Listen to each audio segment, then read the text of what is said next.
ఆ సీతాదేవి నవ్వులా ఉన్నావే ఏంటి మాటలా, లక్ష్మణుడే లేని రాముడే నీకు ఈడు జోడు వీడే.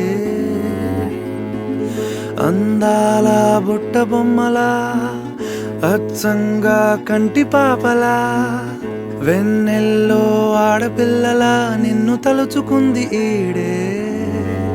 చెల్లియో చల్లకో